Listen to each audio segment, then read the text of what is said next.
put it to, they had their own template for the name of their hospital trust and the way they do things and the department. So they did. All of them moved to a template quite quickly. And they all started to develop macros to make sure they filled things in. And to be honest, the more templates, the more macros, the quicker they got. So we just encouraged that. We made sure we got experts and professionals on the systems to actually sit down with them and work through developing macros, standardize the templates. What the most simple thing to do, I found was, they knew what they wanted to do. They just could never figure out which bit to do next. So we always provided them with some technical expertise to work alongside their clinical stuff. So we took away the rigor of having to, physically produce the template. We did all that for them, shared it with them, made sure that, we kept them on site. What I found was that, some of them tried to do the templates themselves, and they were fine, but others just basically didn't, and just continued with the blank stuff they got. So we absolutely produced templates for them ready.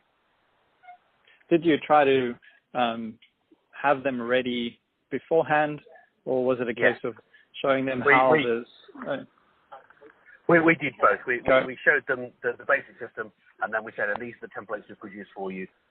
Practice with those, trial them, see what you think. The key message for me was we had to take those clinicians out of their day-to-day clinical work to get them into the service and to get them to understand what they needed to do.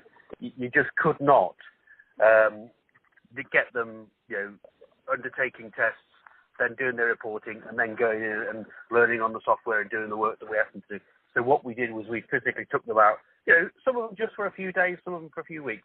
But and it was really clear, once you'd done that, a few of them became those experts that we talked about, the ones that really wanted to drive the service. And as soon as we got those, we pulled them into the pack. We started talking to them about, two sessions a week. You're going to work for us and go over to the trust across the road or go to the trust in the other side of the country and talk about what you're doing. It was always, go in there, work with the team, pull out the ones that were really enthusiastic and that really understood it and got it, and then use those to spread the message. Okay. This taking the doctor out of the service so that they don't have their normal clinical duties while they're learning.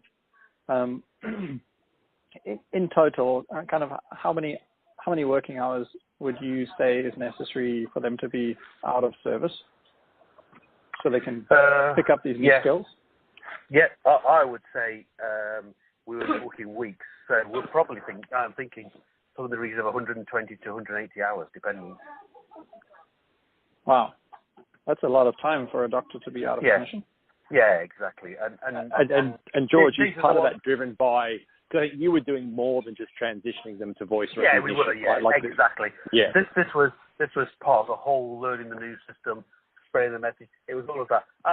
If it had just been voice recognition, then I guess we would have done a couple of days worth, so sort of 15 hours, something like that.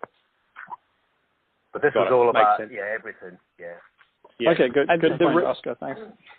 No, it's the resources, George. When you talked about giving the doctors the right support, giving them technical people and all that kind of thing, for a population of 300 doctors, how many technical people did you sort of deploy throughout the business to make this happen, or was it a small team and that's why it took, multiple years?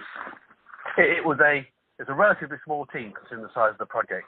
It's probably the largest project I've ever been involved in, as part of, because the East Midlands has a population of around about 60 million people, so it is absolutely massive.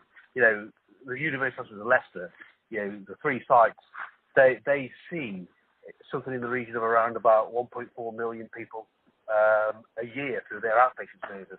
So they're really massive organisations, and you can imagine, therefore, the number of staff they got and the involvement around everything.